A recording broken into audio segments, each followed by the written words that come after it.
Good morning, good afternoon, and good evening. This is Trish Lambert, and we're batting 1,000, not having Dave here. So Or zero, I guess, is the other we're way to batting say zero. Yeah, depending on which you look at it, right? But hopefully he'll be back for season 5. He's still on paternity leave with us, so hopefully he'll be back. We miss his dry wit, Yes. his ginger wit. But anyway, so today, and this morning is the final episode or session in season 4 of the Silmarillion Project. I'm here with Corey Olsen, the Tolkien professor. That's right. Yeah, excellent. So, I mean, this season 4 has been by far the longest season we've done in terms of number of episodes, or, number of total sessions, because we changed the way that we did things this season because we needed to. Season 4 has been really our big departure, right? I mean, season 4 has been the time when we've really gotten to the stretch of the Silmarillion where a lot of blanks needed to be filled in. We've gotten to the part where we sort of skip over and not much happened for the next few hundred years. And then anyway, here's what happened next. And we have a whole season about that. And this is exactly where we're making, I've talked about this on several occasions over the course of the season. This is exactly where it is most obvious, most visible, that we're making that transition from the kind of story that the Silmarillion is to the very, very different kind of story that you have to tell when you're doing this up-close personal characterization kind of story that we're doing. So anyway, that's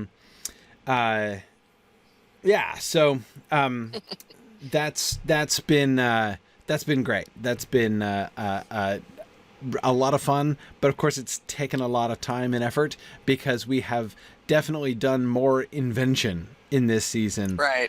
In almost every dimension, like in terms of characters that we've invented, plot lines that we had to either invent or fill in, between some very, often some very, very brief things, like, for instance, the mere fact that Galadriel and Celeborn get married, right? Like, we know they got married. We know they met in Doriath. That's it. That's all we know, from the canonical text. And, and the only time we get more detail, of course, is in the story of Galadriel and Celeborn in Unfinished Tales. And in that one, of course, he retells the story in 3 or 4 totally different ways, almost none of which are like the Silmarillion. So anyway, it's, again, so we another lovely illustration, changing from like an entry in a historical fact list, right? Galadriel and Celeborn got married, to like, well, how did that happen? Like, how did they meet? Like, what did they see in each other? Like, how did they come to get connected? And, and of course, it's always been easy to see what Celeborn saw in Galadriel. So, dealing with that has been a lot of fun. Anyway, so much work. I mean, the biggest challenge was being able to, show what Galadriel saw in Celeborn, right? Absolutely. Solving that conundrum, from the future, where people are like, what is the deal? Well, who is this dude? Exactly. And that's such just a wonderful little illustration of the really fun, but quite sizable quantity of work that we have had to do this season. And of course, by we, I mean not only us, not only me and Trish and Dave when he's been able to be with us, but of course our whole cast and crew of folks who have been partnering with us on this, on the Film discussion boards. You're talking about the heavy lifters, right? Absolutely, who do most of the real work. And, that's been wonderful. Of course, and that of course, is what we've been focusing on during post-production here as we, which we are winding down now tonight, looking back at some of the many contributions that have been made.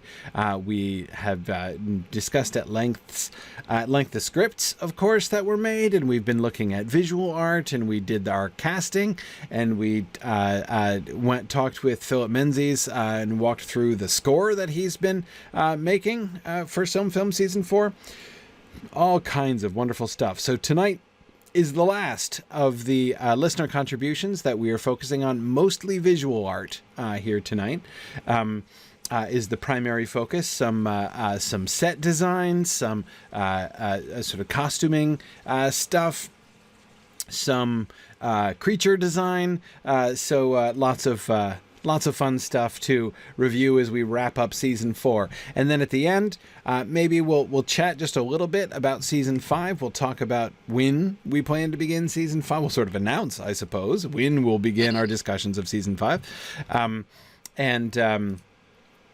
And that's where we're headed. So before we go on to that, let me talk about where I'm literally headed, which is to a bunch of moots. So just earlier today, we had our Signum Symposium, our Aglario to Christopher Tolkien, our sort of memorial session, which was wonderful. I was hosting that. Sarah Brown from the Signum faculty was there with John Garth, the author of Tolkien and the Great War, Brad Eden, from Valparaiso University, who's the director of Tolkien at Kalamazoo over here in America. And we were joined by sort of a surprise guest. Carl Hostetter showed up and came on and spoke with us as well. Some of his memories of Christopher, which were very moving. Anyway, it was a lovely discussion. We had that earlier this afternoon. It's already posted on YouTube. So if you go to the Signum YouTube channel, you can see it there. Or, of course, you can see it on the archives of our Twitch channel. In the video on demand section of our Twitch channel as well, so you can see it in either one of those places. That was a really fun discussion. There are a lot of things that really kind of crystallized for me about Christopher and his life and his career and his relationship with his father and his father's work. So that was really fun. And it was funny because about half an hour after the symposium ended, I did a radio interview about Christopher Tolkien. So it's been like Christopher Tolkien Day for me. But anyway, that was really fun. Upcoming events, we are in the heat of spring moot season in our regional moot program at Signum University. We just had Tex Moot this past weekend, was chatting with Trish about that. Trish was our keynote speaker for Tex Moot, which was wonderful, and we all had a great time at Tex Moot last weekend. That was fantastic. The next moot is SoCal Moot, going to Southern California on February 22nd. So that's the weekend after this coming weekend. I'll be out in LA. And then next month, on March 21st, we're going to be down in Florida for Sunshine Moot in the Orlando area. It's not in Orlando itself, but not too far from Orlando. And then, of course, we have Magnolia Moot, which is in Charlotte, North Carolina, and that's on the 18th of April. So those are our swiftly approaching moots. And then, of course, we have Mythmoot 7, the big one, our big annual conference from the 25th to the 28th of June down in Leesburg, Virginia. And that is already a very exciting event. There is we've already announced Verlyn Flieger is going to be with us there, and she's going to be doing the release of her new book. So that's going to, and we're going to do a premiere performance, Reader's Theater performance of the play that she wrote in her new book. It's a play called, I believe, and Sharon will correct me if I get this wrong, I believe it's called The Bargain, and it's based on Sir Gawain and the Green Knight. So I'm very excited to take part in that Reader's Theater production. And we also have Amy Sturgis coming down. Many are familiar with Amy Sturgis, and many people who have audited our Signum courses will know Amy's wonderful teaching, and she's going to be there speaking at Mythmoot. And there are going to be some other really cool surprises that haven't been announced yet, so I can't spill beans on them. But there's just a lot of exciting things happening at Mythmoot this year. So those are all the things that are going on. Oh, Chris, cool. Chris Stevens says he'll be at Sunshine Moot with your son. Great. Actually, Chris, I'm going to be bringing my son again to Sunshine Moot. My youngest son, Matthias, loves the fact that Sunshine Moot in the Orlando area is right around his birthday. because that gives him. So yeah, he thinks my headed to the Orlando district every year around his birthday is absolutely perfect timing. So yes, Matthias will be joining me again down to Sunshine Moot this year. Oh, cool. Frances says she's going to bring her niece to Sunshine Moot. Great. Yeah, see, look at that. Sunshine Moot is going to be a fun family affair this year. That's excellent. Cool. All right.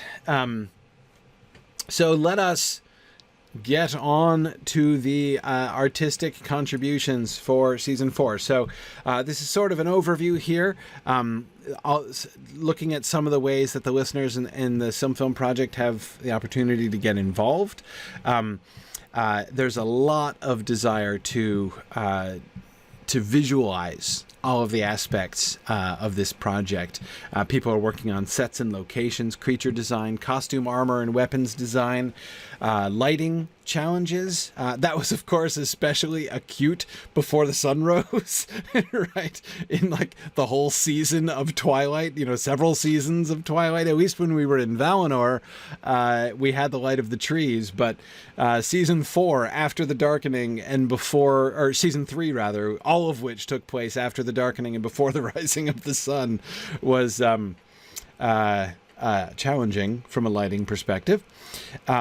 Of course, thinking through special effects, props, cartography. We've had some wonderful maps drawn, art, architecture, sculpture, jewelry, language work, lots of stuff that can be done, and a lot of really fun projects undertaken. So, yes, as Marie says here, the process begins with the podcast discussions and takes off from there. So certainly any listeners who are listening to the Sim Film broadcasts here, I definitely encourage you to go to the Sim Film discussion board at forums.signumuniversity.org and just get, check them out. See if you can. This process is even more fun when you get to be actively involved in the creative process. So,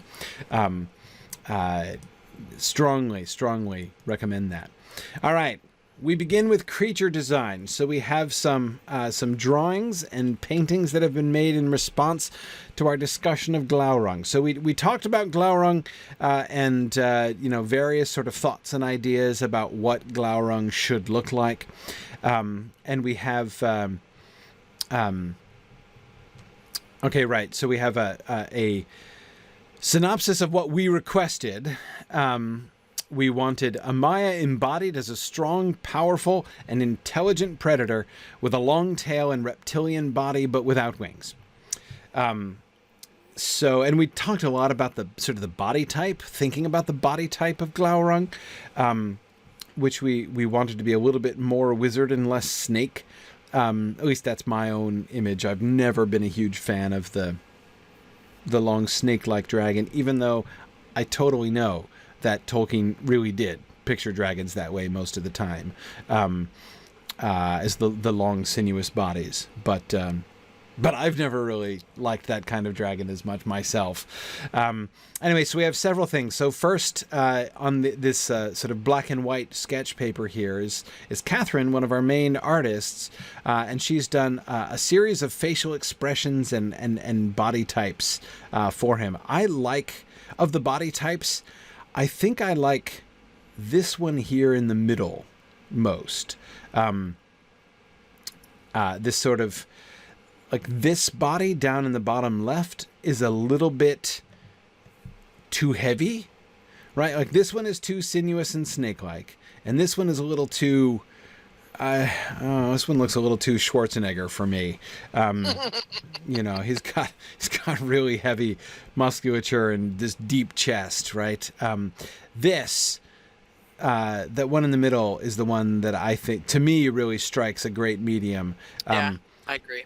Power, like look at the really strong legs, not like tiny little alligator legs, right? But the long, strong legs. I think we talked about that, didn't we? I think we actually talked about that. We did, yeah. So that he looks like he could go really fast, right? With legs like that, they look really powerful, and he looks very quick. His body strong and powerful, but still sleek and very mobile. I like that a lot. the face. The face, I think, is interesting. I'm interested in this, like, this very strong jaw that she's giving to Glaurung here in the pictures. This one is my favorite expression, I think, of the ones that she's drawn. Yeah, he looks a little pensive in this one.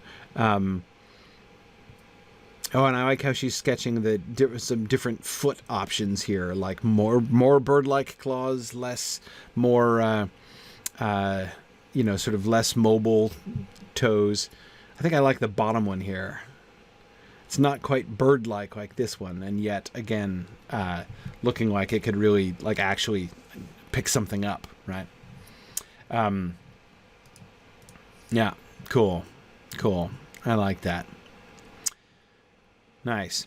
And then we've got Rhiannon, who is our script writer, who has done both a painting and a clay sculpture. Rhiannon, that's so cool. I really like this sculpture, actually. I like you and Catherine both are sort of doing the horn thing, right? The horns coming back off the head there, and that works for me. I like the horned dragon there. And there's something just kind of adorable about this nose ridge and tiny little horn that he's got there, right? The tiny little horn might be too cute because it's kind of adorable. I mean, I like it. It's adorable in a way that I like. I'm not sure Glaurung's nose should be quite that cute. Cute should not be a word that gets connected. It shouldn't leap to mind when you see Glaurung's face.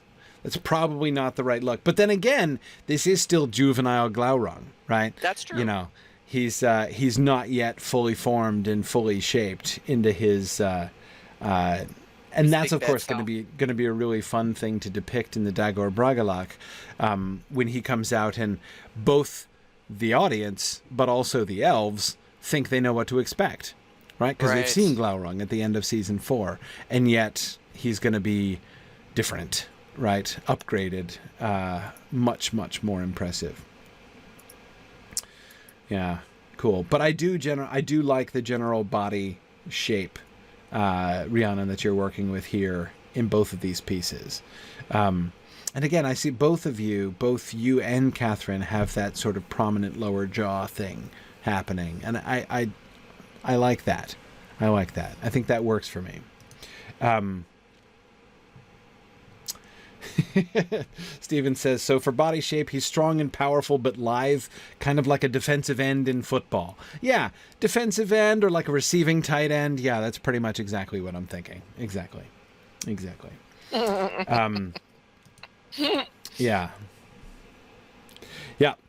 Oh no, Rhiannon, I could tell that this is still clearly a work in progress there. Absolutely. Yeah. But thanks for sending that along. That's really neat. I like that a lot. Okay. Any other thoughts from you, Trish, about any of the dragon suggestions here? I'm right with you. I agree with everything that you have said so far. Cool. All right. Thuringwethil. All right. So and this is going to be interesting, right? So she's going to be shifting shape, right? We're going to see her in bat form, but she can also disguise herself as an elf, right? And I think she has to be able to be an actual, literal shapeshifter, right? Mm-hmm. So yeah, so the painting here, Rhiannon, is kind of making me think. I don't think I thought through what her face should look like, right? So you've depicted her in this sort of half bestial appearance, right? So in her bat form, you've given her this sort of humanoid face, but with sort of more bestial features and not just sort of normal humanoid features.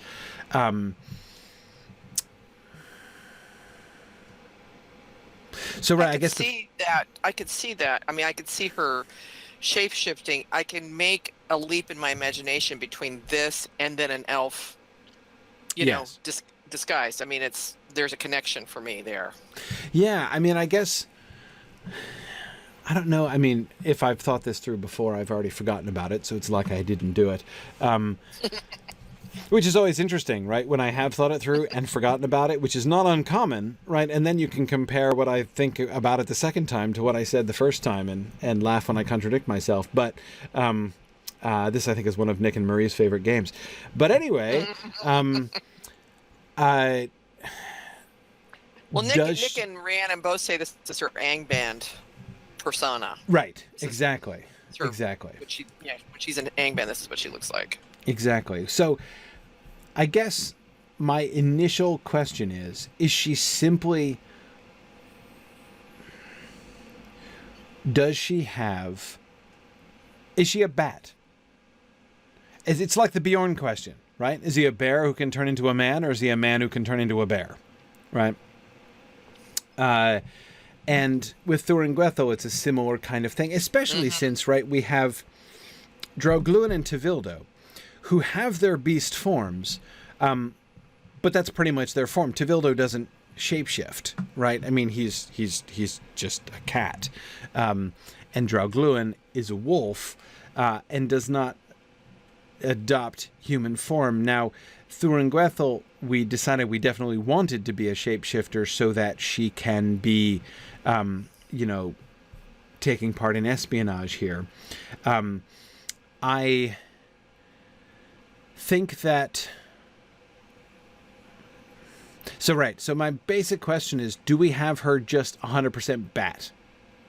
Is she just a bat, giant bat, when she's flying around in bat form? Or do we have some kind of halfway form that she adopts? I think Nick's point of that when she's flying, she is a bat. Like she's 100% bat. Like a Bjorn would be 100% bear. Right. Would she... What size would she be? Just like a kind of big bat? Slightly larger than... And not a giant bat, presumably. Right. It's not like she has to conserve her mass, necessarily, because she doesn't have... Well, she's like Rhiannon says, she's a Maia, right? So exactly. I would say she'd be like a normal bat. I mean, she'd kind of stick out if she was like unless there are giant bats in Middle Earth. Concerning which... What would be less surprising than if there were something like that somewhere?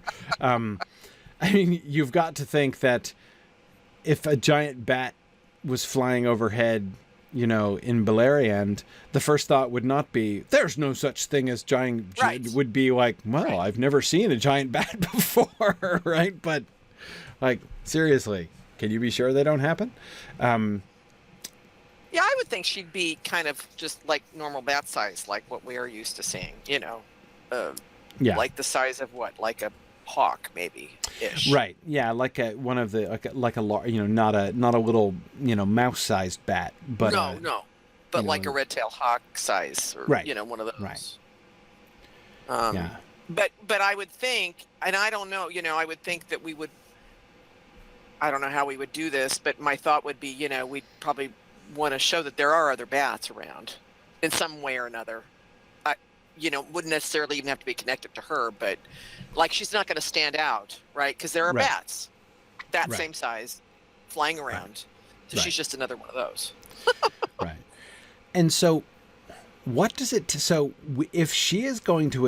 if she were to adopt a form like this, a form which is essentially humanoid in shape, but which is still bat-like or strongly bat-like in facial features. If this is like how she chooses to look at home, because she's choosing, right? And, she can adopt elvish form if she wants and fit in, as we have her doing at the Maratha and elsewhere. But what does it tell us about her? That this is her chosen form? Because, or is it? Is it a different kind of, not disguise exactly, but a different kind of appearance? I'm just kind of thinking about what it suggests about her character, that that she would choose to sort of be in this direction. Yeah. No, Stephen, see, that's exactly it. I don't think she would have to obey the law of the conservation of mass, because she doesn't have the same... when a Maia or one of the Valar puts on a physical body, Tolkien describes that to being like putting on clothes, right? Right. It's something external to them that they're taking up, not part of them that has to be, sent somewhere else or something, right? If they change themselves into a smaller form. Yeah. Nick says it's like Zeus when he becomes a swan. It's a swan, Nick, not a goose. Well, yeah, there you go. Yeah, exactly. Yes. Yeah. To say that a shapeshifter has to obey the laws of the conservation of mass, which is not uncommon and it's not a bad rule, but to say that is to presume that, like, she has this certain amount of mass assigned to her, like that is her native being, right? And something has to happen to that mass if she changes her form and makes herself smaller. But yeah, I mean, Bjorn is very large, but I think there's no question that his bear form outweighs his human form, especially at the Battle of Five Armies, where we're told he has swollen to an almost gigantic size, right? So he is larger than normal bear size, even his normal bear size, at the Battle of Five Armies. So yeah, I mean, I think it's fairly clear that Tolkien does not pay much mind to that particular issue when it comes to shapeshifting. Not a scientist, our well, man Tall. Not concerned anyway about that. Anyway, no. Yeah, Stephen, I think that's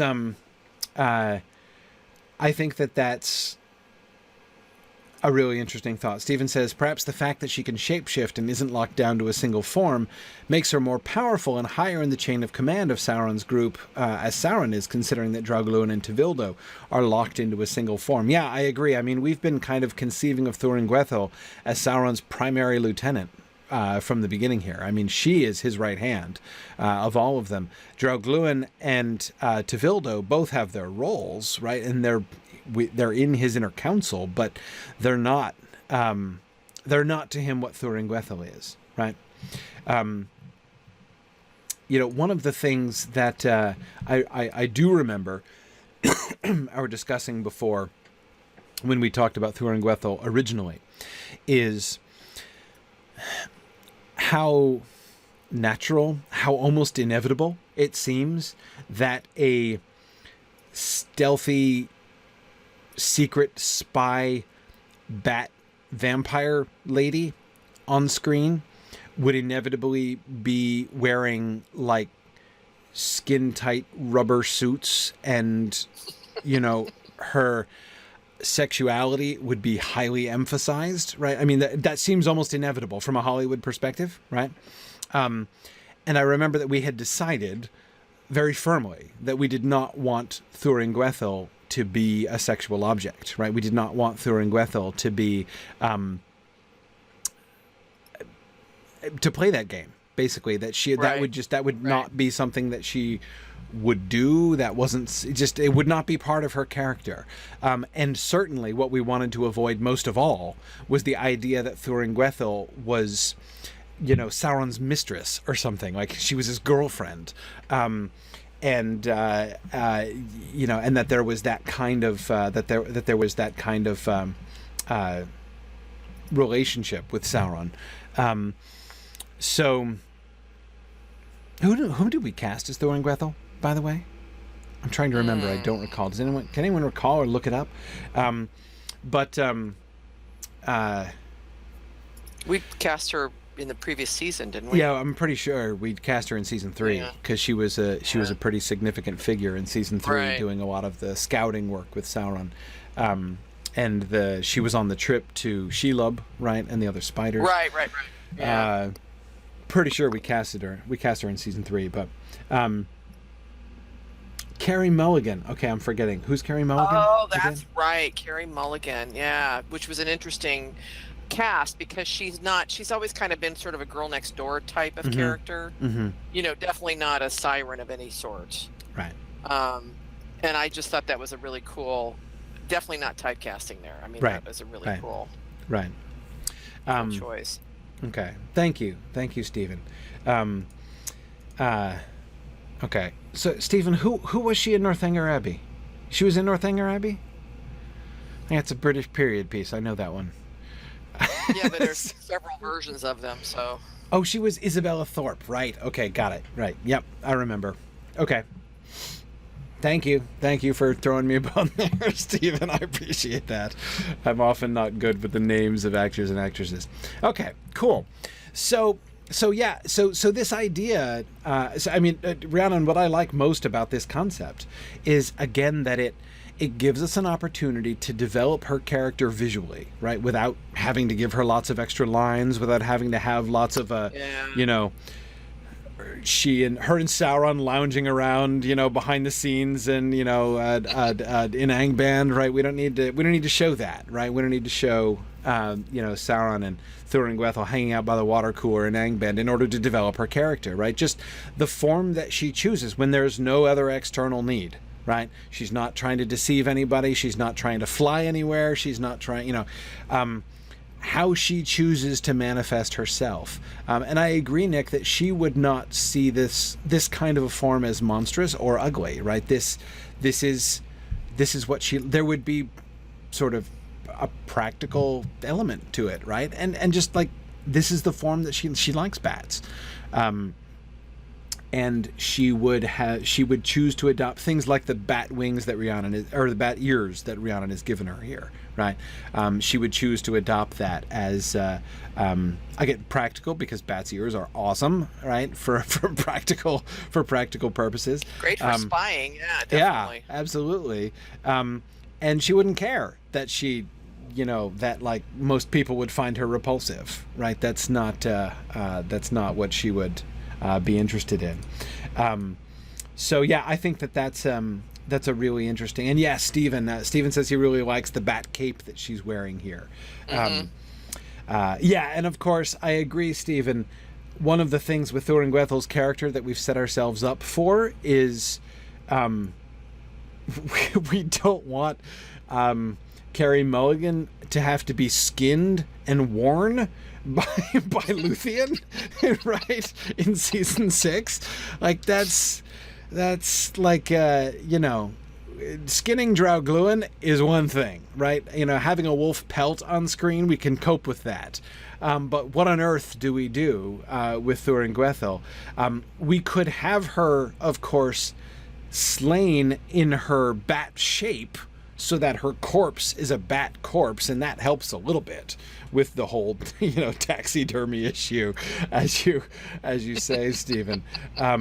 But anyway, it's certainly something to think about, and this idea of having her, if the bat cloak that she's wearing here, right, is, and of course, saying the word bat cloak out loud, needless to say, like, gets me thinking of how we need to be careful not to be too evocative of Batman and Robin here.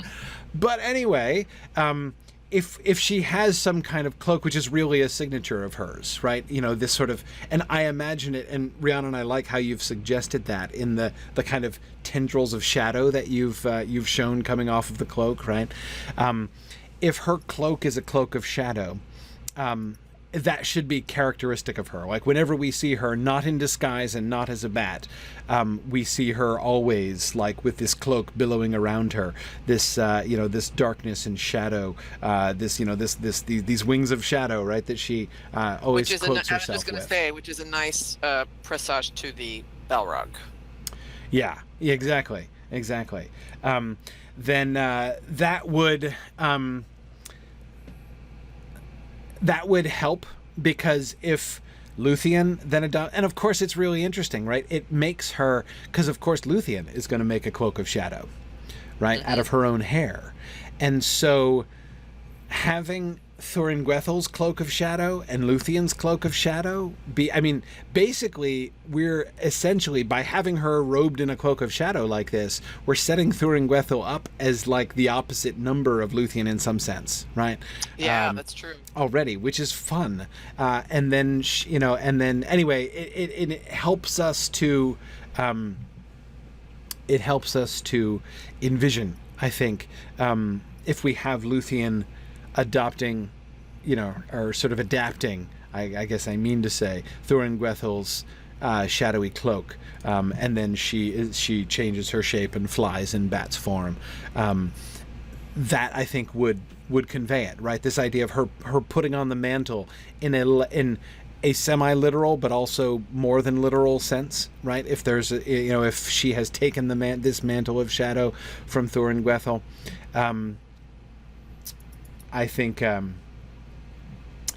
I was wondering about that, if we could make the cloaks kind of merge somehow almost, showing Luthien essentially kind of investing, sort of both taking some of Thuringwethil's power, and also investing it with some of her own power. That's going to be interesting.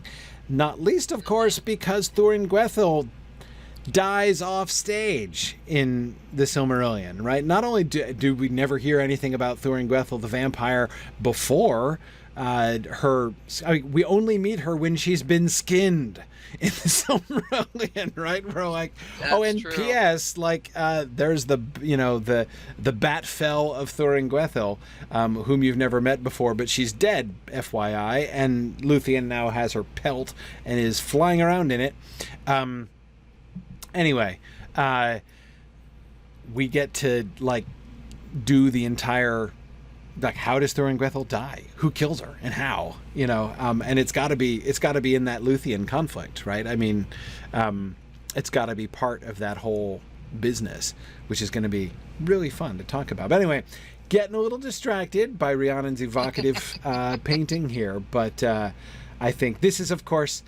And just footnote, this is why the collaboration, one of the reasons why the collaboration with all of our listeners and contributors on the discussion board is so much fun, right? There's so many ways in which our sort of discussions go back and forth, and our ideas stimulate each other, and you guys are trying to realize some of the things that we have talked about, and then many of your ideas are things that really interest and inspire me. So anyway, awesome stuff there. All right. Okay, Tevildo and Draugluin. All right, so we got Tevildo and Draugluin are Sauron's other minions. Draugluin has the form of a wolf who has been tormented, and Tevildo has the body type of a tiger, we decided. In Season 4, they assist in capturing and enslaving elves. So we have 3 images here. We've got a sketch that Hakon made of Tevildo staring right down at you. We've got a painting by Rhiannon there in the top, and then we've got a photo manipulation by Marie there. She's taken, started with a cat and then showing adding on some extra stuff to sort of suggest what Tevildo might look like. One thing that's really interesting, both Hakon and Marie are suggesting this sort of bearded look for Tevildo, and I like that. I like the kind of I don't know what gravitas that look gives him. I think I like, right? Oh, you just like beards. No, I don't just like beards. We're talking about beards on cats anyway, which are quite different. But yeah, I mean, again, if you the head of a cat, even a great cat, is the kind of round. I mean, okay, so a great cat doesn't exactly look cute. Like the head of a tiger isn't exactly cute, but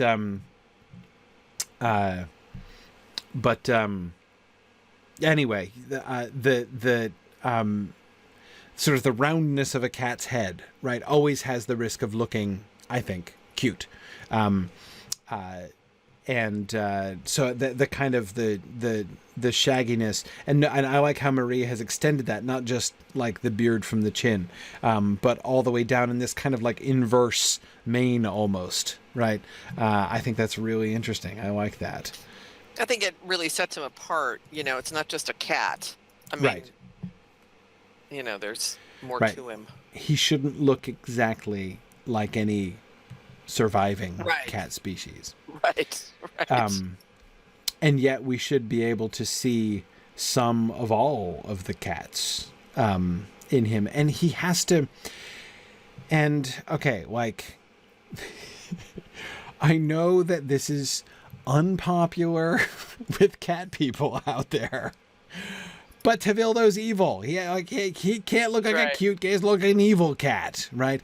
And that's another thing that I think that Marie has done here very well with like the line, the elongated eyes, and everything. Also making him look sort of squinty and sinister, right? He is not only a bad guy, right?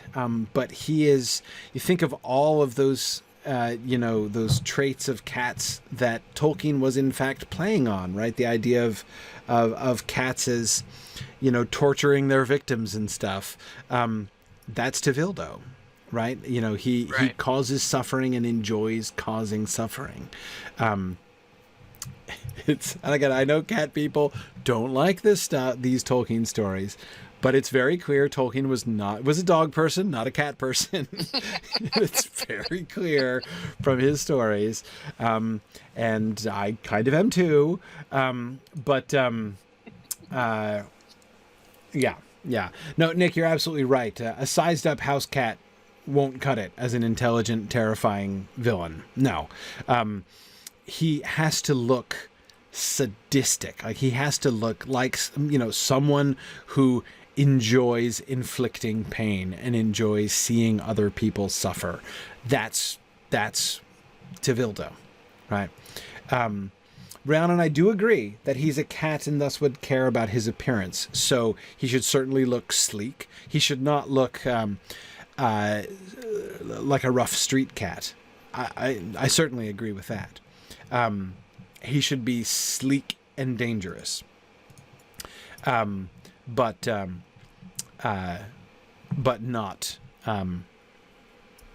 not cute. Not cute. For my money, Tevildo, I think, should be the creepiest. Thuringwethil can be kind of creepy, and it sort of depends on how she's played. I mean, I think if Carey Mulligan does a good job, like Tevildo could,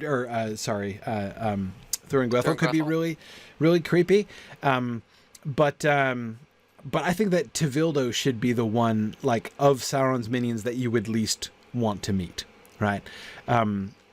Glaurung is sort of more straightforward, right? He's the most thuggish member of the team, as we have described him. And so I sort of don't mind Glaurung looking more like a regular wolf than Tevildo looks like a regular cat. He shouldn't look exactly like a regular wolf, but sort of large, unusually large, and kind of disturbing. But again, not creepy in the same way that Tevildo should be creepy. Cool. All right. Okay, so on to set design. Having thought about creature design a bit here. Awesome. So these are taking some of the things from the locations that we decided on. We're looking at Himring here. And thinking about what the fortress of Maedros atop the mountain overlooking the plains of Ard Galen could look like. So we've got Nick made a 3D model and of a sort of a star fort design. Mm-hmm. The star fort design is pretty cool. I mean, with the whole, Star of Feanor thing going on there, Nick. That's a pretty cool thing. And I remember we were talking about this when we were talking about, I think this was the picture, wasn't it? We were saying that wasn't Marie the one who was saying, like, we could totally Photoshop a castle up on top of that hill? Yes, Which is what we were picturing. This very image, I believe, when we decided that this is where we would put Himring. Right. And yeah, that works for me. Marie has more of a Norman keep style, more of a Mott and Bailey kind of thing here. There, and of course it would certainly be stone and not wood, obviously.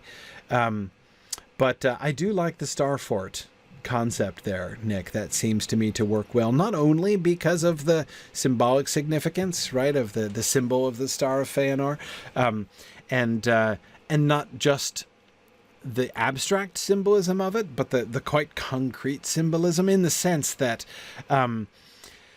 he has taken this, like, the symbol of his father and turned it into a fortress to, guard against the attacks of Morgoth. That seems like a kind of fitting tribute to the memory of his father, right? That Maedros is erecting there on Himring, and I like that. I like that a lot. So that's pretty cool. But yes, definitely large, imposing stone structure on the top of that hill there, looking out over Ard Galen, and super defensible, yes. And also, Nick, as you're showing from the side view there, very imposing, right? Like when you see it from the side, all of the towers, right? The impression that it gives of, like, tower behind tower is a very imposing look, as well as being, in fact, very practical.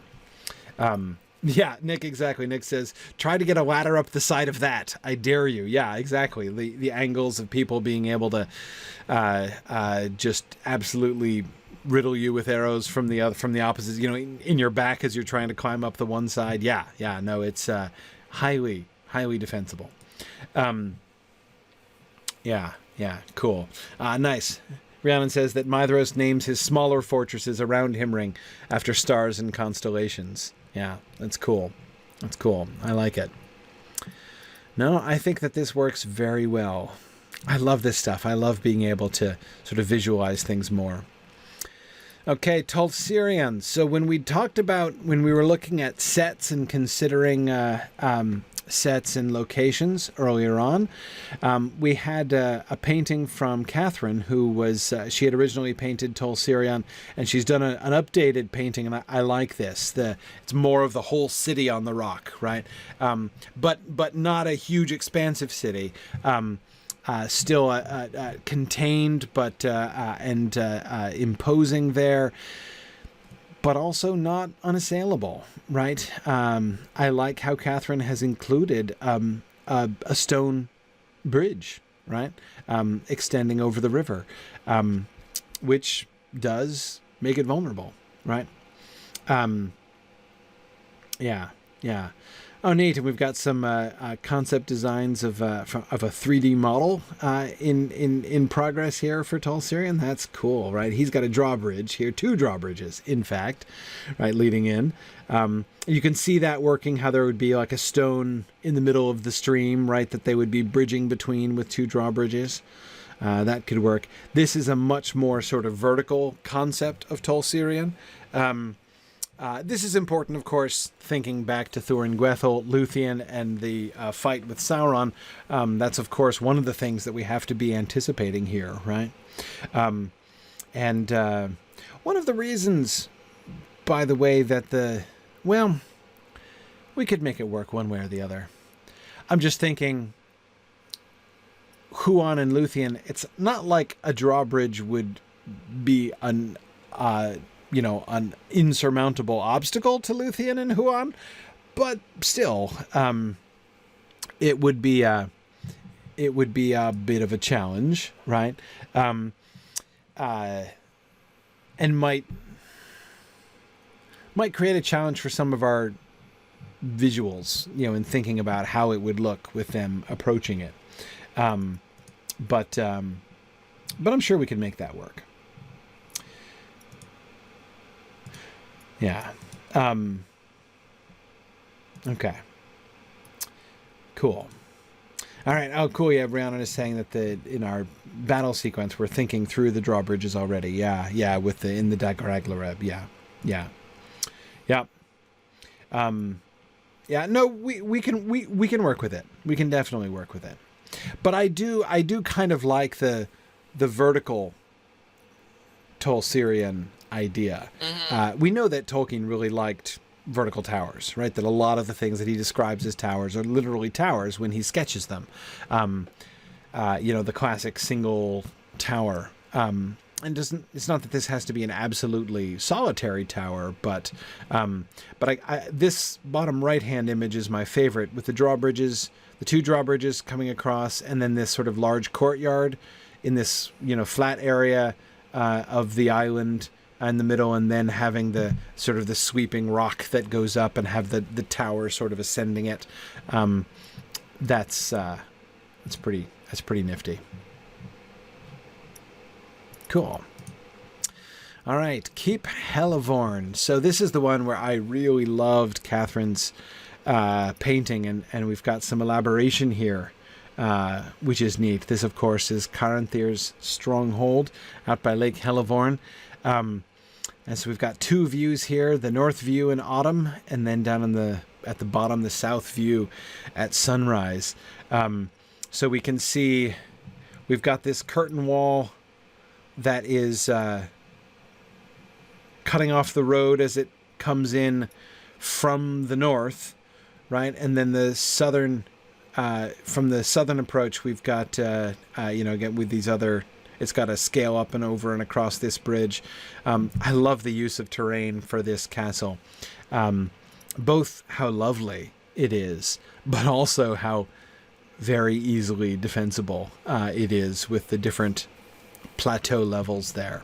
And that, to me, that's perfect for one of the keeps of the Sons of Feanor, right? They're thinking about defense. They're building strong stone fortifications, but they're still going to make beautiful things. Yeah, that is pretty cool. But of course we have, we have a trade caravan coming in here across the bridge. This would lead over to the dwarf realms, no doubt. This is it's a little the curtain wall here could be the toll booth, right? Leading in to Keep Helivorn. Cool. All right. Vinyamar at the Merith Adderthad. Okay, so this is a painting from Catherine. So we looked at a couple different possibilities. One was having it raised sort of up on a promontory, and this is the most vertical version of Vinyamar that I recall. This, I suppose, would be the palace, right? The west-facing palace of Turgon that we discussed. So that his, presumably I'm thinking maybe on this level, these big openings on this second level here would be the large windows looking out over the sea into the west there.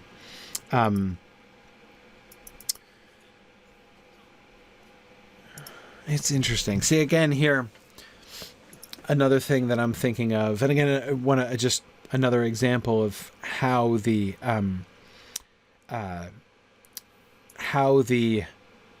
visualizations really just help in thinking through some of these issues, right?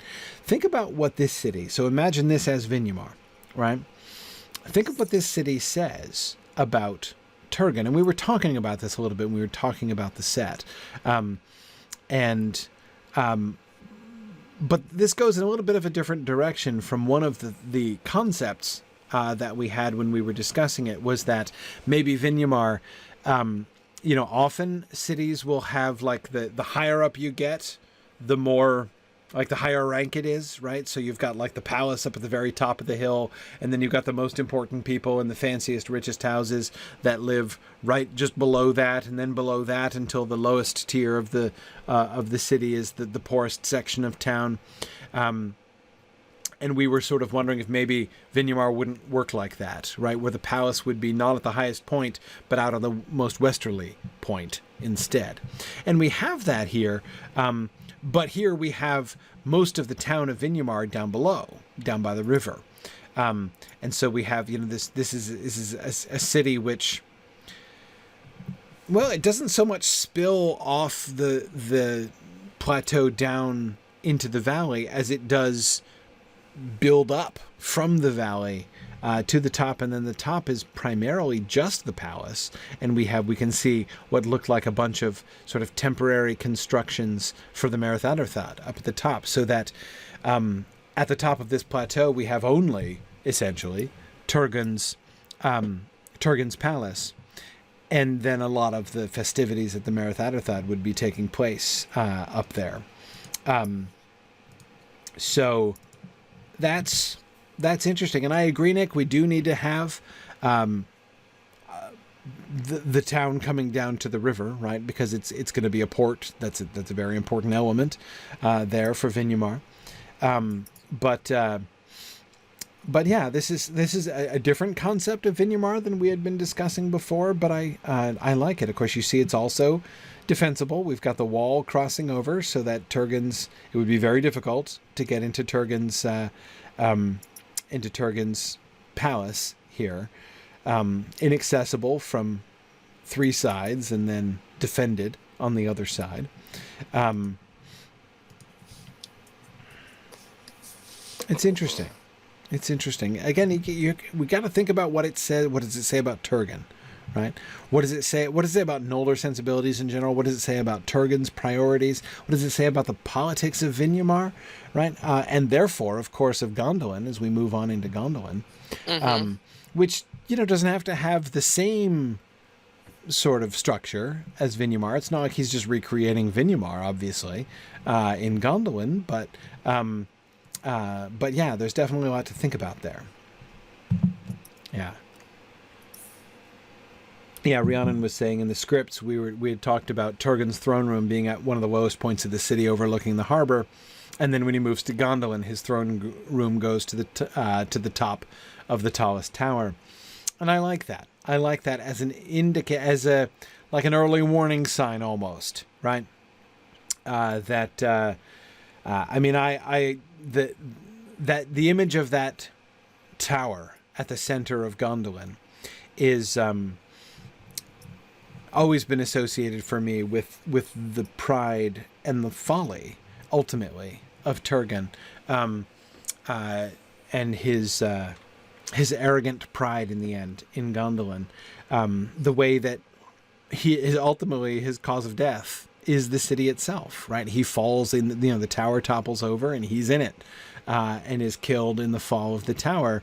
And that has always seemed a very symbolic death.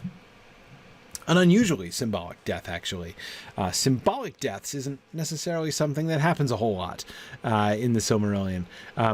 But that one I always felt was. So yeah, Rhiannon, building on that symbolism within our narrative as we go through, I think would be really good. Okay. All right. We've got the Gondolin luxury apartment here. So this is a painting by Rhiannon, and Nick has made a 3D model of what this is. He's made a 3D model. He's made a Minecraft build of a Gondolin luxury apartment, trying to visualize what it's like in Gondolin. Nick, one of the things that I really like about your visualization there is it's very vertical, right? As you can see in this tower, right? Because of course, Gondolin it would build up, right? Because space is fairly precious there. They don't have. There's a very limited amount of real estate in Ard Galen, especially since a significant portion of the valley has to be used for agriculture if the people are going to survive, right? So the idea that all of the homes in Ard Galen, essentially almost all of the homes. There, I would imagine there would be some people, like people who are working the farms, right, who would be living out among the farms in sort of smaller houses out among the fields. But most of the people are living in the city of Gondolin, and that it would be a very upward tending city on its hill. But of course, Nick has in his 3D build a lot of sort of indoor balcony garden concepts and things like that, right? This is not just a sort of an urban skyscraper kind of thing. I like that a lot. I wanted to, Nick, I want to show some of your stuff here. Let me show at least an image of it. I don't want to show this whole video here. But let's see, this is the Nargothrond one. That's the one I want to show more of, but the Gondolin Towers. Let me just show some images here. Okay. Yeah. So there's your... Now I know, Nick, you said in your narration that you were interested in... You were thinking it should be twice as high, right? That it wasn't really sort of proportioned right, and there should be more of it. And again, I like that rather than thinking of, like, on the one hand, that they are building essentially like everybody lives in a mansion in Gondolin, right? That makes sense to me. Like that certainly works for me. There is something that's kind of like, Barbie Dream Palace about Gondolin, right? Like everybody has, this like spectacular abode that they have like devoted all of this time and attention to building, and it's kind of part of the ethos of Gondolin, right? To make everything great and beautiful, and of course they don't have to worry about defense because it's the hidden city, and so none of the normal. That would be another thing I would definitely want to be seeing, right? Is that none of the normal concessions made to defense, like windows on the ground floor, right? Normally, you don't have windows on the ground floor on any defensible structure, right? But they could absolutely do that. Even like structures that are almost all open, down at the bottom. There could be a lot of that happening in Gondolin because now that, the climate is not tropical in Gondolin, so they have to be prepared for cold weather. But yeah, it certainly does not have to look defensible. Anyway, let's see. Let me just go through a couple other images here. Let's see, Nick, as you're going in. So we've got there's your the entrance courtyard here, right? As you're going around. I love looking out the window into the valley here of Ard Galen. The window of the room. Let me see if I can get into the room now. I'm not finding. Hang on a second. Yeah. Oh yeah, here's one of the gardens, right? One of the balcony gardens, overlooking the valley. Yeah, a lot of use of vertical space, I think, in Gondolin. Both because space is limited, but also because it's going to be very visually striking, right? With all of the mountains around, and then the mountains around and the flat bowl of the valley, but then they're on an elevation, right? They're on Amon Gwareth there, in the middle of the valley. Anyway, I commend this whole video to you as Nick gives his tour, his full tour. I don't want to play the whole tour here. I'm going to do one of his other ones. I want to do your full Nargothrond video during the episode here, Nick. But we provide the link to this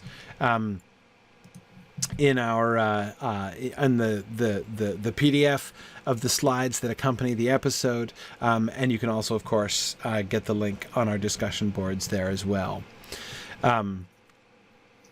Anyway, yeah, that's so. Yeah, I think this is a really cool concept, Nick. Now, the Gates of Nargothrond. We talked about this some again when we were looking at set design, and we were thinking about the different approach to secrecy that Nargothrond has, and how do you conceal the particular tension that people were discussing was the fact that Tolkien's drawings of the Gates of Nargothrond are like plainly visible from a distance, right? And it seems odd. Like, in order for Nargothrond to be as secret as he described, the defense ring, right? The scout ring, the people who shoot anybody who approaches it would have to be really efficient, right? So we were thinking about locations and sets that would, of river valleys that would enable us to conceive of the doors. And so Nick did a build of this that I want to share. And I think my my audio should work here. So let's see. Crossing my fingers.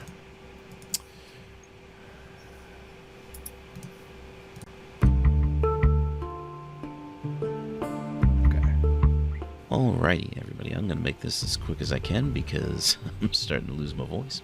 But this is just a quick walkthrough of the Gates of Nargothrond. Okay, so I'm going to do a quick run around here. This isn't a very big build, so this shouldn't take too long. Right now, I'm just trying to show you how hidden it is. You'll notice that you can't really see it from the ground here because this forest is kind of in the way, which is nice. Let's go ahead and head in there. Don't mind the skeleton, he's not really there. Pretend he's some sort of elvish archer. Alright, so through this little forest we get to this point here. Okay, now obviously the river would be wider than this, but it was pretty tough to find kind of a river going through a valley that was perfect for this, so you'll have to forgive me here. So these vines actually help with the illusion as well. And here we are. These are the three kind of openings, right? The three doors, yeah, that Rhiannon showed, and the three gates.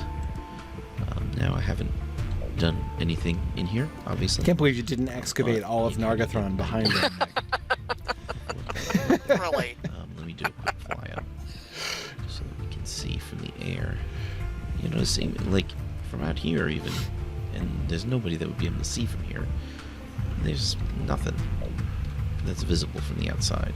Let me try from this angle here. I think from this angle it might be more visible. Yeah. Let's see. Let's see from the ground. Yeah, I mean, you can kind of see the stairs there if you're really looking and you know what you're looking for, but I think you'd have a tough time spotting that. Yeah, and stairs would be easier to conceal, flying around, looking in a real Nargothrond, presumably. River valley environment. What are they gonna see? Than in Minecraft, where they're a different color. But yeah, nothing much. So anyway, that's it. We'll check in with another build sometime soon, probably. Whoa. That was great.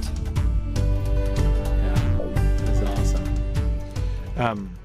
Yeah, great work there, Nick. I think that's a wonderful illustration of exactly the way we were kind of wanting that to work, right? That we have a secret entrance, which notice that, as he was approaching it, let's see if I can get a still of that. Yeah, here, right? As you're approaching it from right across the river, where you should be staring straight at the gates, right? We still had, you still had trees in front of the doors and everything, so it's easy to imagine that being pretty heavily overgrown with trees and brush. You've got the vines hanging down there in Minecraft, but and there just being some sort of like a cunning stair built into the stone, which is mostly concealed by the vegetation. But then once you get in, past that initial, so that you can't see it even very clearly from the opposite side of the river, and certainly not from around the corner looking down, or from either direction, upstream or downstream. But once you get past that initial curtain, right, of trees, once you get up past that, then you've got the doors of Nargothrond, because it is a grand hall, right? It is a very impressive construction, but with a concealed entrance. And it's not so concealed. It's not like the secret door of the Lonely Mountain or something like that, right? It's not a completely like a blank wall or something. But anyway, Nick, I think you've done a great job of giving an illustration of how this kind of gate, even a large and prominent gate, can be very craftily concealed by being chosen in just the right spot, so that you can't see it really from either side, up or downstream, and even making it difficult to spot right from across the river. So, and you're right, Rhiannon, it has to be large enough for Glaurung to get through. Though I would have no objection to Glaurung kind of widening the door as he went in either, right? He can kind of smash his way in to some extent, and that would be fine by me. But yes, absolutely. There does have to, again, there can't be just this tiny little entrance. But again, you ask, like, when you look at the set and you ask, what does this show us about the character, right? What does this show us about Finrod?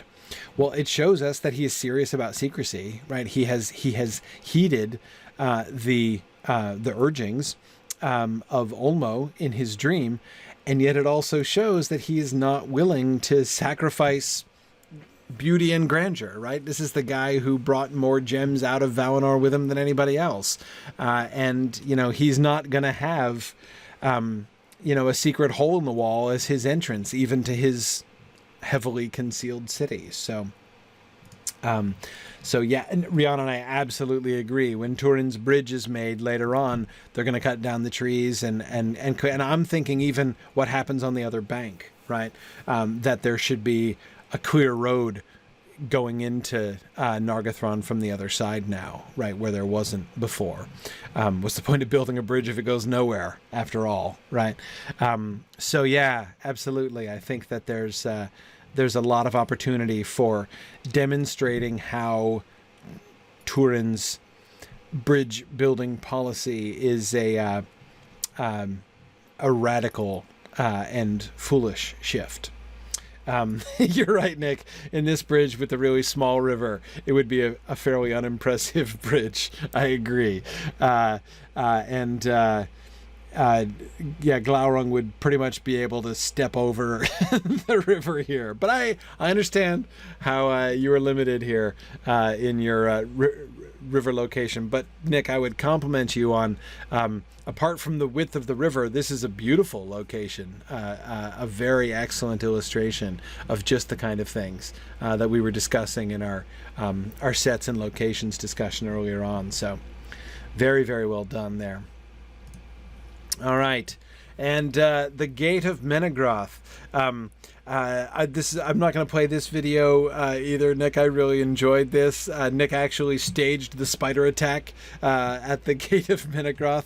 He built. 'Cause we had, of course, the whole fight with Shelob and company, and at the moment of the installation, right, of the Girdle of Melian. You always have to be careful about the verbs that you use before nouns like girdle. You just have to be careful with that. So, anyway, installation, that's neutral enough. That works. That's right. Anyway, so yeah, I thought that, so if you watch the video here that we provide the link for, you can see how Nick has established the gates of Menegroth as highly fortified on the inside, right? There's not much in the way of external fortifications, but it has the strong gates, and then it has the series of defenses inside, and that was part of the story in that episode with the spider attack in season 3.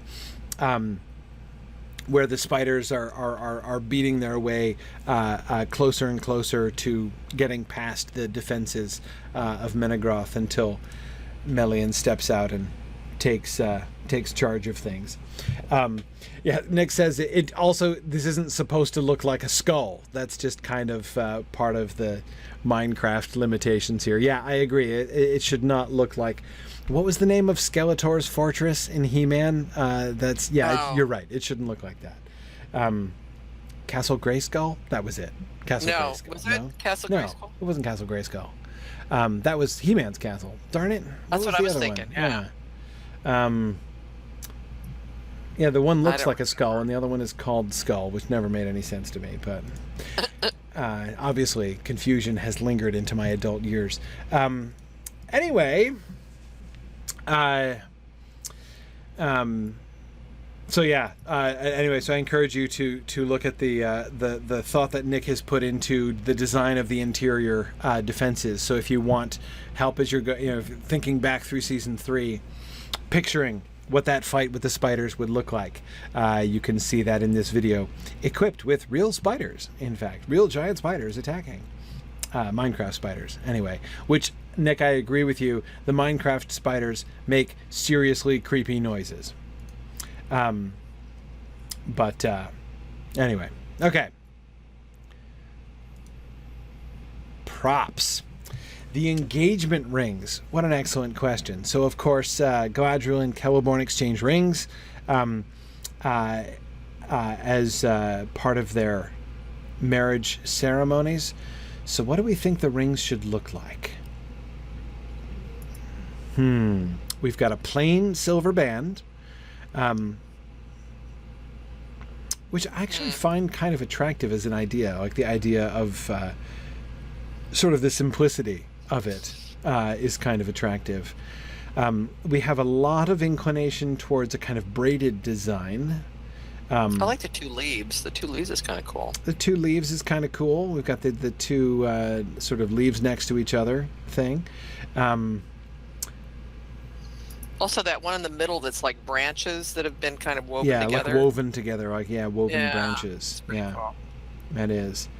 I think that one, even the one above it in the top middle, that also looks like branches sort of grown or woven together there, but it's more rough cut, right? Like it to more closely represent rough wood rather than really smooth, shiny metal, is an interesting kind of look. I like the ones without gems, though it could certainly be argued that with gems is a slightly more Noldor-ish thing, right?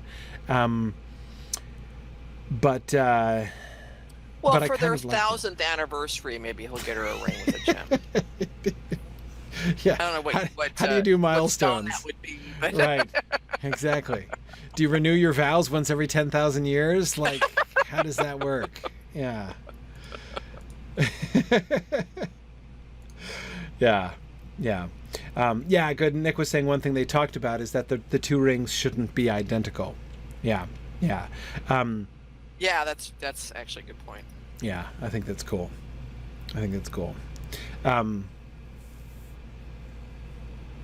And wait, how did it work?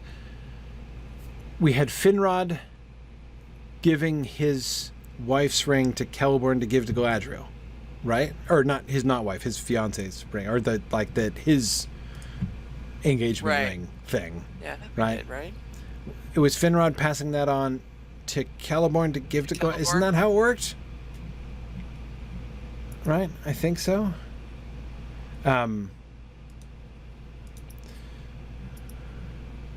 No, that's the one he gives it to Galadriel to give to Celeborn. Okay, I was getting that wrong. Oh, okay. okay. Right. Okay. Right. Which means that it can't be... I mean, it was sort of intended for someone else, right? It wasn't made for Celeborn. It wasn't made with Celeborn in mind. So I mean, it's a really nice gesture, right? And I really like the way that ties together in the story. But it does mean that in its design, it shouldn't be too. One of my thoughts when I was thinking about this top center ring, I was thinking like I could see Celeborn wearing that, right? Like a sort of a more rough wood. It's, slightly more Sindar / green elfy, right? As a ring, less Noldorin, less stylized, no gems. But again, that's not the origin story of Celeborn's ring. So that's probably not what they would have made then. Yeah, exactly. It was made in Tyria, Nick. Exactly. It's just what I was thinking. So, yeah, exactly. So, therefore, the ring coming from Galadriel from Finrod has to be all about the bling then, right? Because it's Finrod. Oh, that's true. Yes. So there's got to be some serious ice there, I would think, in that ring.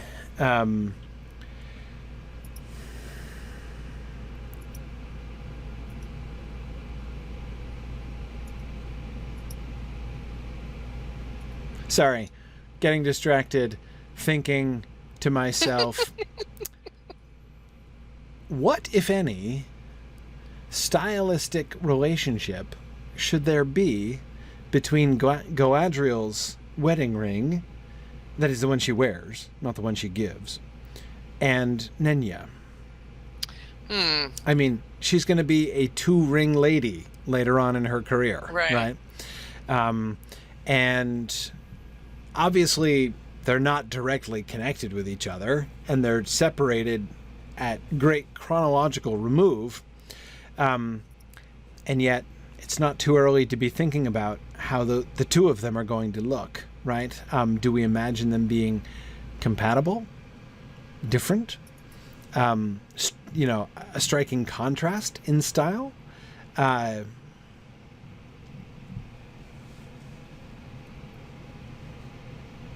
don't know. Just a thought. Right, Rhiannon is saying that the script team was thinking of a golden ring, which would have golden flowers or leaves of gold, to recall Laurelin.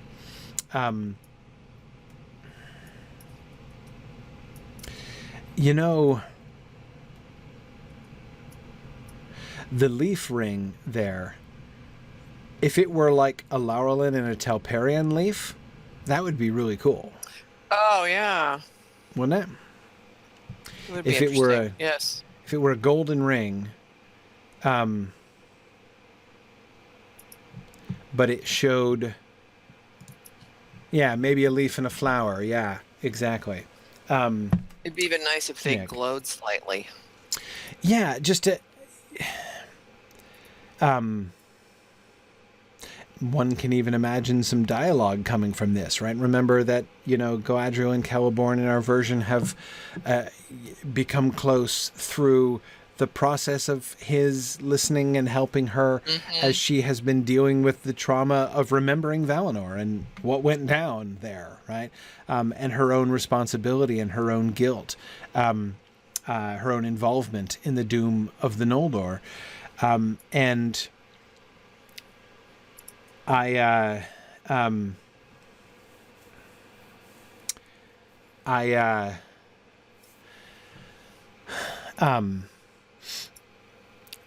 think it would be interesting for him to have a ring, to give her a ring which explicitly recalls the Blessed Realm, right?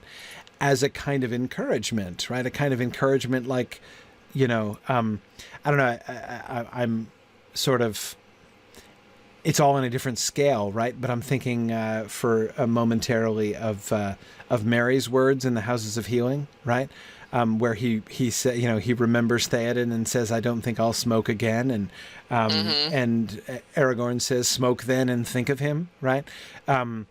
As this kind of sort of capstone on her healing process, that he doesn't want the memory of Valinor to be all darkened in her own mind and memory, to help her to retain memories of Valinor that are memories of Valinor unwithered, of the Noldor and their time in Valinor before the kinslaying, that how the time in Valinor, like the time in Valinor ended badly, but that doesn't have to, erase everything that came before, or stain everything that came before. Stain, to use a more Galadriel relevant word.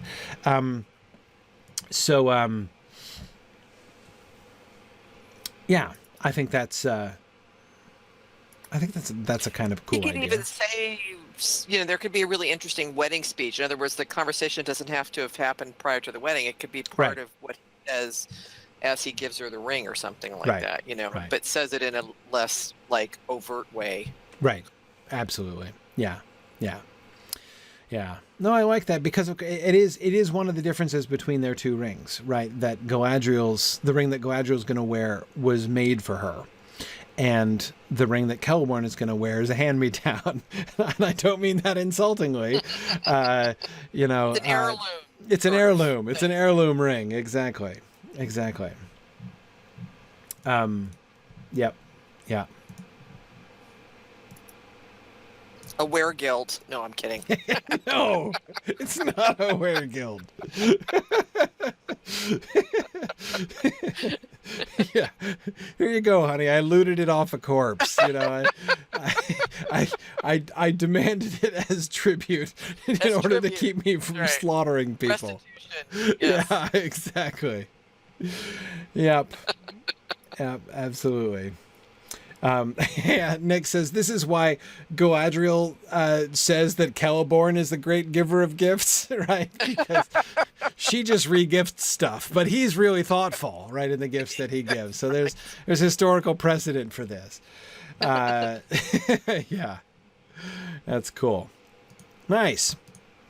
Okay, and we're getting towards the end now. Here we get to character design. So here we've gotten into some of Bree's paintings. I think Bree's with us here. Bree Melvin. Yeah, Bree is here with us too. So Rhiannon has been here, and Nick and Bree are all here. So we're thinking about the frame characters. So the dwarves and Gandalf. So all these are Bree Melvin's images here. I like the Gandalf. I do like the Gandalf with the rough staff. It's not identical to the Peter Jackson staff, but I've always thought that was one of the things that I felt that they got very right. That Gandalf's staff should not be a smooth, polished staff, but should be a gnarled staff. Okay, we've got Balin. Balin with his. Ready to draw his violin from over his shoulder, right? That's good. I like that. Cool. I see the idea of you have the dwarves as extremely broad, right? Very very sort of square, right? And that I like that. Dwarves not being proportioned exactly like others. That seems to me to be very true to what Tolkien suggests of them. Again, in that, remember, Aule had only a kind of a vague idea of what the children of Iluvatar were supposed to look like and didn't quite get the proportions right, turns out. So I like that. But also, again, just kind of the reaction to them. I think of the insulting name of the stunted people that they are given.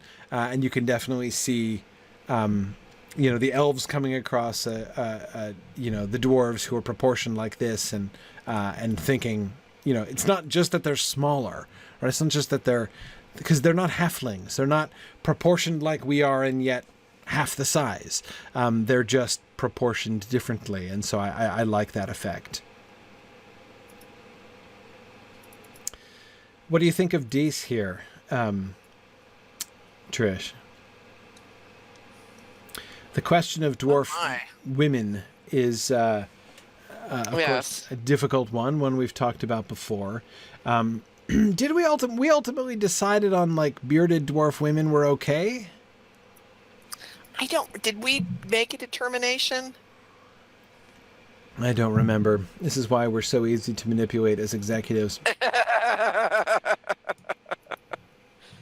Yeah. I should start taking notes. But I think Yeah. we Nick they'll says, remind us. It seems like we talked about not making it like super overt. yeah. Nick said that he says that he thinks we wanted to see it. Yeah.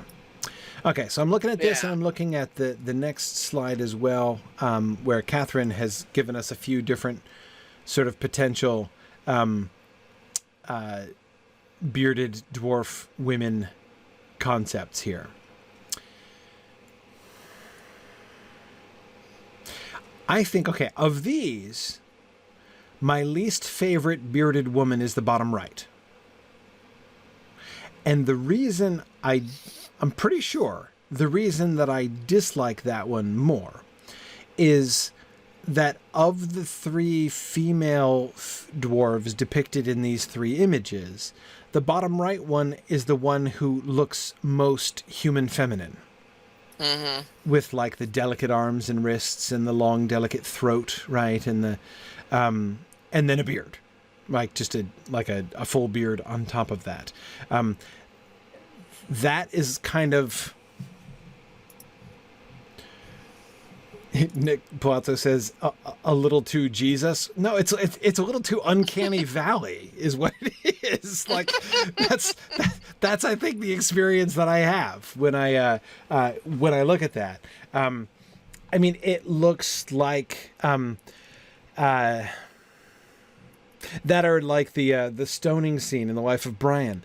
That is, it looks like a woman wearing a false beard is what it looks like, rather than a different, like a totally different race whose female form is just different. I mean, it's like this is a female form which is almost like very similar to like almost all of the sexual characteristics between the male and female are identical to ours, except she's got a beard, right? And that's like the uncanny valley experience that I'm having there.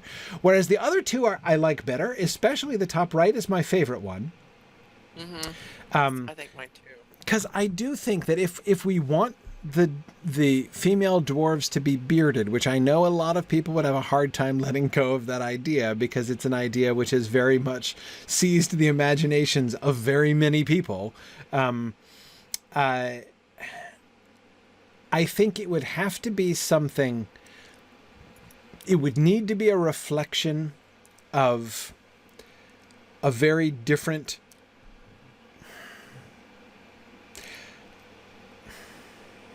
Yeah, like the whole concept of like secondary sexual characteristics between men and women would have to be different, right? So let me going back one, Bree, to your image of Dees there. I like Dees's chin beard, right? And it's not 100% clear to me from looking at this image whether or not she has shaved and just left the chin beard, or whether there is some sense that like that's how the beards of dwarf women grow. I'm not sure, Bree, which is the sort of the concept you're thinking of there. I notice you also have her with very long hair, in addition to the long beard there in front. Yeah.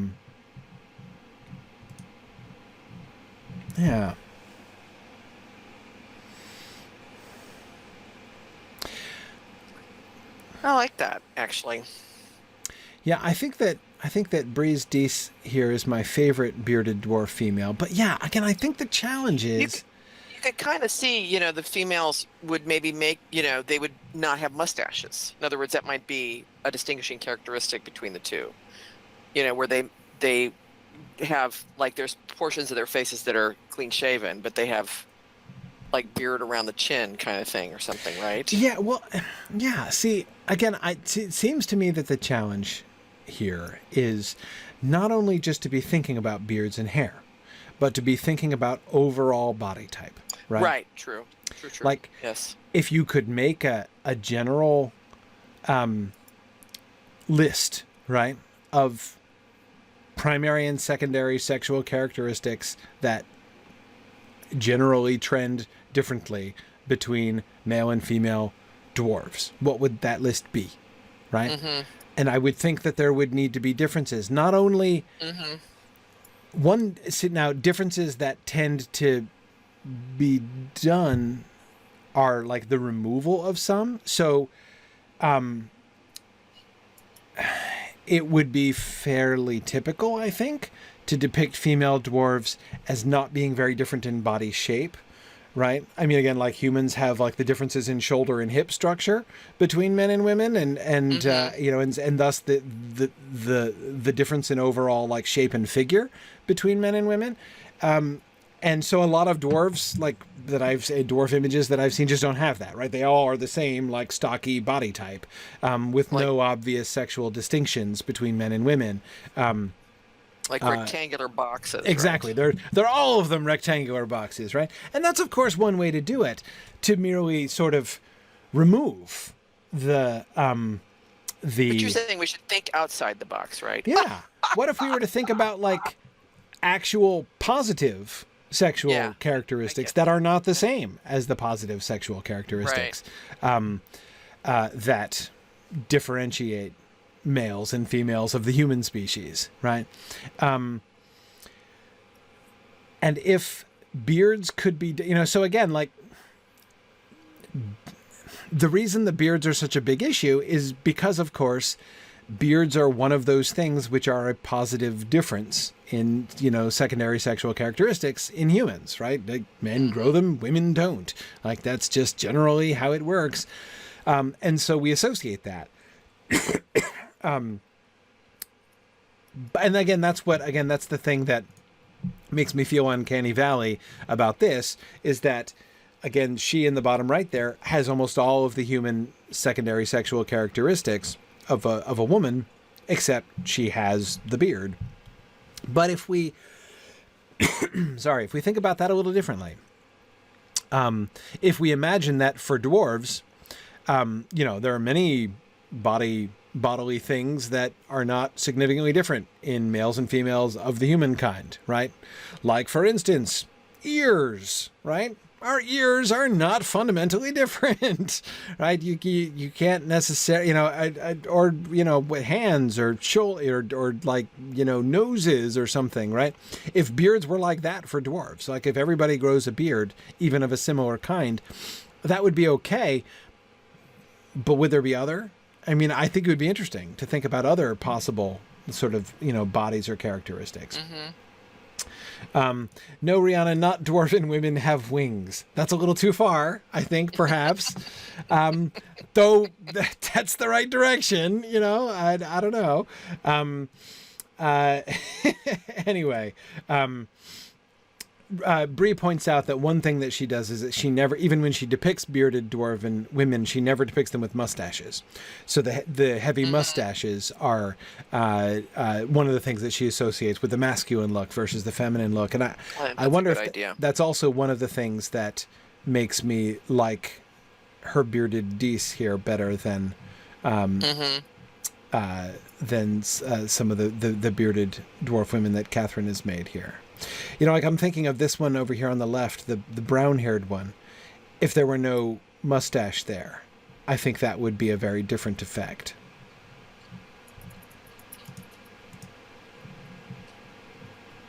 Yeah. Yeah. Yeah, and what if dwarvish women in other ways ran kind of counter to type, right? What if, again, instead of assuming that dwarf women are, like human women tend to be shorter on average, tend to be sort of slighter on average, tend to have smaller hands on average, right? All that kind of thing. What if that's not true, right? What if their hands tend to be larger than the hands of dwarf males? Like just as a random example, right? There could be ways in which they are proportionally bigger than dwarf men. Could that happen? Might that happen? Might we be able to come up with an explanation for why Owley designed them that way? Possibly. I don't know. But anyway, there's a lot to think about there, I think. Moving on to elf costumes. Okay, so these are elf costumes for Nargothrond, the Philothrim, and Hithlum.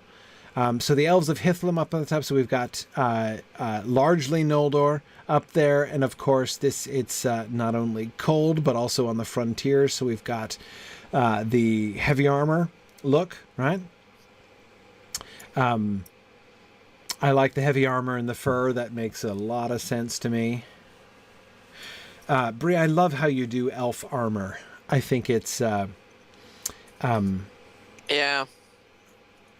because it shouldn't look too often elvish. You know, the tradition of associating elvish stuff with like thin and flimsy and wispy things. You know what I mean? The elvish stuff should be somehow dainty, right? But I really like that they should have really sturdy plate mail. Bree, I think you're really right about that. Exactly. Nick was just saying, I love that Bree is not afraid of plate armor. That's exactly, Nick, what I'm getting at. Exactly what I'm getting at. And of course we have the different color schemes in the Philothrim and Nargothrond. Yeah, and Bree is apologizing that these are very old images that she did a long time ago. And I know Bree, it can sometimes be embarrassing to have old pictures from years ago dredged back up again. But I think there are a lot of really interesting concepts here. Of course, the elves of Nargothrond in green and brown, primarily for camouflage. You can easily imagine, the archer on the right there, being concealed among those trees in the bluff on across the river from the gates of Nargothrond, as Nick was depicting it, right, so that they can kill anyone who approaches to be able to spot the gates, right?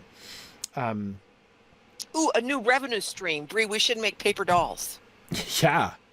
We could like dress up our elven dolls in different outfits. In different outfits, right. Oh, paper dolls. That brings me back. I remember paper dolls. Gosh, am I dating myself? Maybe people don't know what paper dolls are. Yeah, you do all that stuff digitally now, Yeah. Kids these days do that on their iPads, These days. That's right. Yeah. But I remember the paper dolls with the little paper tabs that you fold down behind. Tabs. So that Yeah, that's right. Yeah, that's right. Those were great. Yeah, that's very cool. Would totally be a retro market for elf paper dolls. Elf Absolutely. paper dolls. We could have a whole merch line, film merch line. That would be one of them. Yeah, absolutely. Very cool. Okay, Galadriel concepts. I think this is the end of our visual art concepts here. Okay, so we've got this is an image of Third Age Galadriel by Bree. Notes we have that Galadriel's style of dress will change over time, certainly, and that's going to be a reflection of kind of where she is in life, right? What she's been going through, what she's thinking about.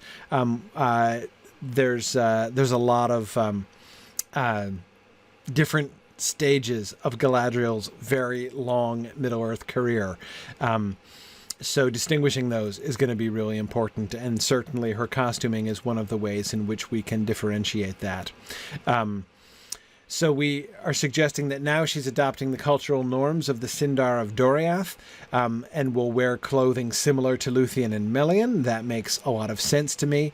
Here in the image that we have from Bree of Galadriel in the Third Age,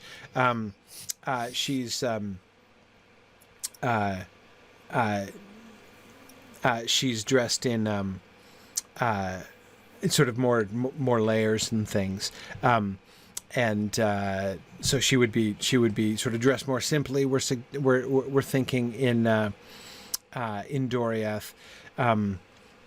That the colors she wears would be things like dark grays and purples. What is that making me think of? Oh, right. James Taylor. Deep greens and blues are the colors I'd choose, is what that's making me think of. Which I remember once listening to that song with my wife a long time ago and saying, why deep greens and blues? And she immediately just said, color suggestive of melancholy and deep contemplation. And I was like, Whoa, There that you was, that was go. deep right there. Just like boom, she had the answer. But yes, that's very much the mode. I'm not suggesting that Galadriel actually is singing Sweet Baby James in Doriath, but that, you know, contemplation and melancholy are definitely a characteristic of her time there. So her wearing those kind of dark colors is important.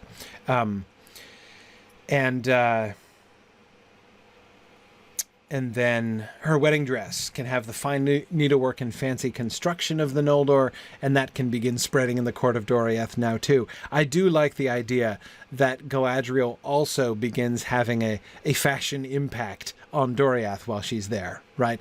And my suspicion is that happens through Luthien, right? Luthien admires her, and so I would think that Luthien would kind of start to dress like her friend Galadriel, and it seems kind of inevitable that once Luthien starts dressing like Galadriel, Right. everyone is going to start.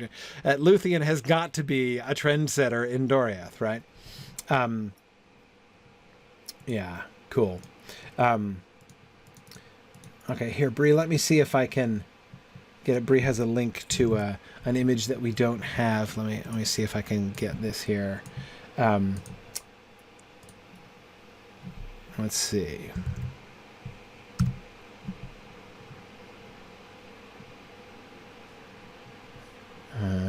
Okay. All right. Let's see. This is small. Let me expand this. Okay. So this is the evolution of Galadriel. Nice. Okay. So we have an image of Galadriel in Valinor. Kind of like a hippie. She looks like a hippie there on the left. She kind of does. It is a little minimalist, right? She's still, you know, juvenile, right? That's true. Not That's going true. into the full panoply there in Valinor. Could be in rebellion, you know. Yeah, she's right. You're not thinking Galadriel went through a goth phase, are you? You know. Oh, that no. Yeah, no, not quite so bad as that. Okay, right. The fight of the Noldor, a more military look, right? We can see some armor working in there, right, as she's leaving Valinor. The time in Doriath looking more like the Woodland Realm people. There's her wedding dress.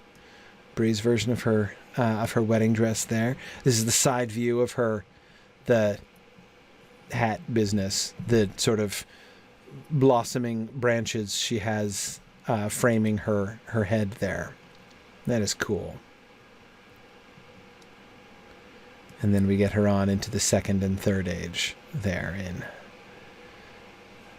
in Bree's vision. Cool. That is neat. I like that a lot.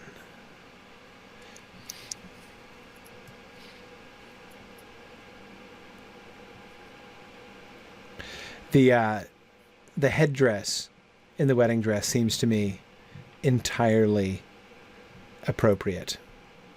Especially seen from the side. I really like how it kind of wraps around her head. Yeah. Nick says he's in provided that the headdress glows. I was assuming that too, Nick, that these white things are not just like petals or blossoms, but luminous. Yeah. I mean, absolutely. Yeah. This sort of radiant halo, like a halo of stars netted in the trees, right? Clearly. Yep. That works for me. This is gorgeous, Bree. Thank you for sending this along. Awesome. Yeah, it's great.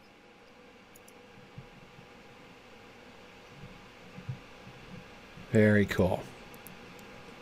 Excellent. All right.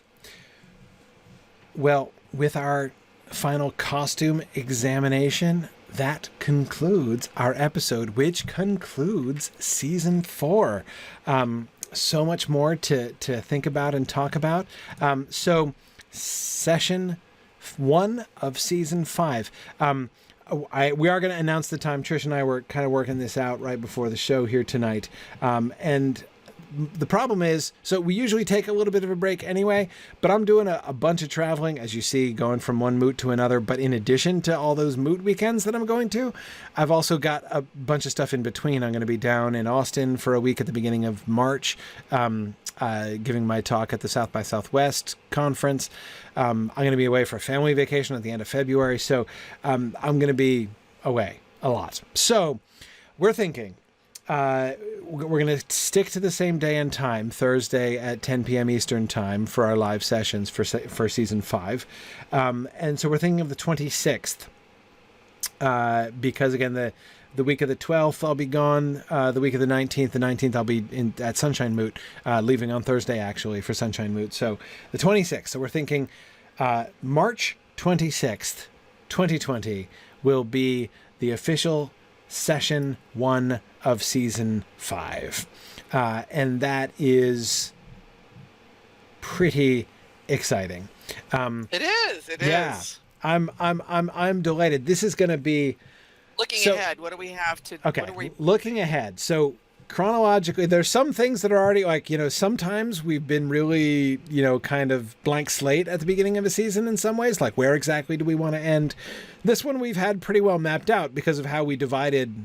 This was all originally going to be season 4, and then we split it. So we've been working towards ending season 5 with the Dagor Bragalach from the beginning, right? So that end point is pretty firmly set. The major new element, and a very challenging element for us to be integrating, is going to be the coming of men, of course. And the biggest challenge of the coming of men is how we handle the passage of time in season 5. I was one of the ones who kept saying that I didn't think the passage of time in season 4 was so much of a big deal, that we could give clear indicators of how much time had passed. But in a lot of ways, the passage of time didn't impact the story. Like it didn't, it was fine. Like one episode of the story happens now and then another happens 100 years later, and it's fine. We just, we give reasons for them to understand that that's happened. But we've never had characters who died of old age before. Well, except for Norn, but he was dying of old age very slowly, so that was okay. But yeah, the fact that we're going to have to be juggling generations of humans amongst the events that we're looking at is going to be a really fun challenge, especially as we are going to be working in certainly some more human characters and fleshing out some of the human characters that are mentioned in the text. One of the characters that I'm looking most forward to, by the way, is Bior. Bior seems awesome, but we don't learn much about him. Right? I want to really develop the character of the dude who names himself Vassal. Right? He's really cool. I like him. And I'm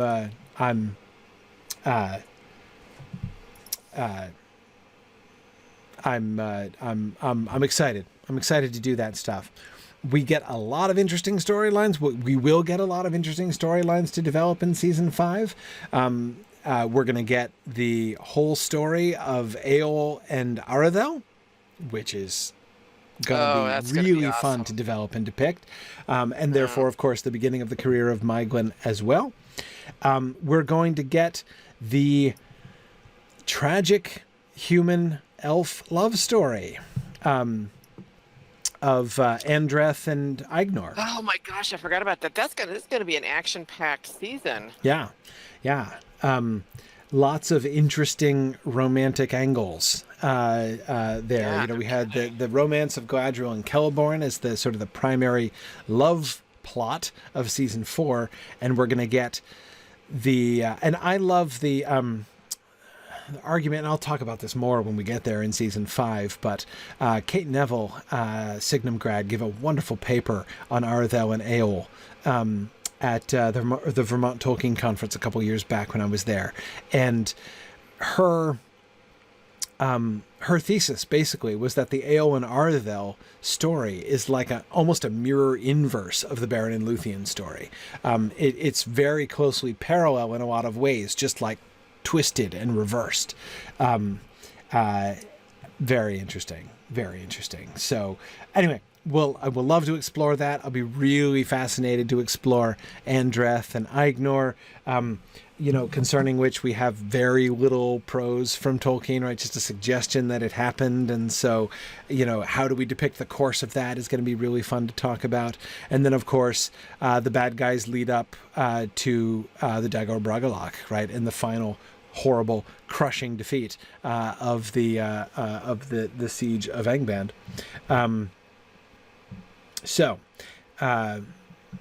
Anyway, that's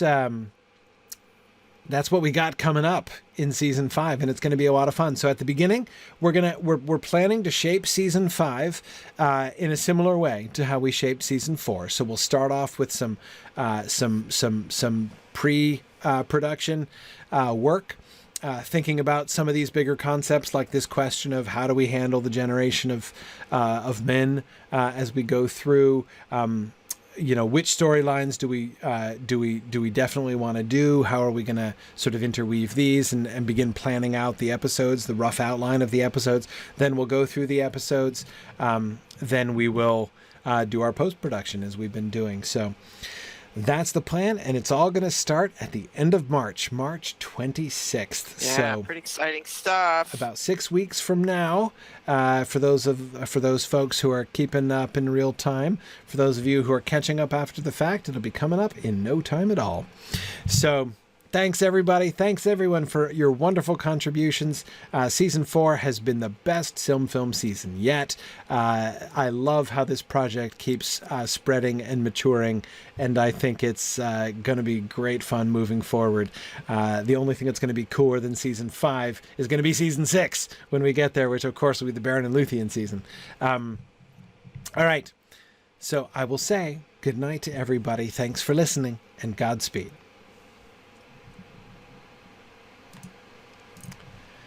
Okay, thanks everybody. Thanks to all of our live listeners. Thanks again to all of our contributors. This has been great fun. Yeah, Nick says he's having trouble on the boards beating back discussions about season 6. Yeah, it's hard. I mean, we're so close to Baron and Luthien now, it's hard not to go there. I think we're going to have to be exerting some pretty strong discipline during the podcast episodes too. There, absolutely. Yeah, I think so. All right, another one bites the dust. Absolutely. Season 4 down. Unbelievable. When was it? Does anybody remember? When did we start? Like chronologically, not because it was the spring after we finished Rules in the Dark, so it was after the third Mythmoot, the one that we had in January. Yeah. So that was 2015? 15? Yeah, like early 15. Spring of 2015, maybe? Or 16. I think it was 15. Because the 15. First Hobbit movie came out in 2012. Yeah, I think you're right. I think it was 15. Yeah. I think it was. So yeah, it would be spring of 2015. So we're almost 5 years in. Almost exactly 5 years in to the Film project. That's pretty cool. Pretty amazing. Pretty cool, yeah. And it's really just kind of building momentum and becoming this really fun community project, just like we always hoped it would. So yeah. Pretty cool. Pretty cool. Thanks, everybody. And we'll see you guys next season. In a little over a month. That's right. Excellent. Thanks, everybody. Bye now. Although the theoretical budget of our hypothetical blockbuster may be unlimited, the production budgets of this and the rest of our fun alternative educational projects are unfortunately not. If you have enjoyed joining our production team, please consider donating at signumuniversity.org/fund.